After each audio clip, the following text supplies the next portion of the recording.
নমস্কার বন্ধুরা, একটা আপডেট নিয়ে চলে এলাম। আমরা জানি প্রত্যেকেই যে খাকি 2 বেঙ্গল চ্যাপ্টার নেটফ্লিক্সের একটা কাজ আসছে, যেখানে আমাদের পশ্চিমবাংলা থেকে সুপারস্টার জিৎ আছেন, সুপারস্টার প্রসেনজিৎ চ্যাটার্জি রয়েছেন, পরমব্রত চ্যাটার্জির মতন অভিনেতা আছে, শাশ্বত চট্টোপাধ্যায়ের মতন অভিনেতা রয়েছে।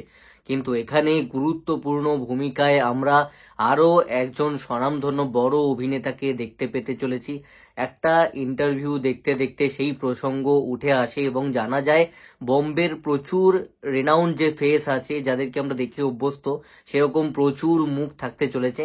এবার পশ্চিমবাংলা থেকে যে রেনাউন্ড, যে স্বনামধন্য অভিনেতার আপডেট পেলাম যে খাকি 2-তে থাকতে চলেছে, তিনি আর কেউ নন, আমাদের সকলের প্রিয় লেজেন্ড শুভাশিস মুখোপাধ্যায় থাকতে চলেছেন। তাও একটা এলিতেলি কোনো ছোটখাটো রোলে নয়, পুরো একদম গুরুত্বপূর্ণ একটা ইম্পর্টেন্ট ক্যারেক্টার হিসেবে থাকতে চলেছেন। তিনি নিজে একটা ইন্টারভিউ দিতে গিয়ে জানিয়ে দিয়েছেন, অর্থাৎ আমাদের নেটফ্লিক্সের এই কাজটা হতে চলেছে বাংলাময়। বম্বের সাথে সাথে টক্কর দিয়ে আমাদের সুপারস্টাররা রয়েছে, বুঝতে পারছো, জমে ক্ষীর আর কি। শুধু আসার অপেক্ষা, ধামাকা হবে। যেদিনকে ট্রেলারটা আসবে সেদিন থেকেই ধামাকা হবে।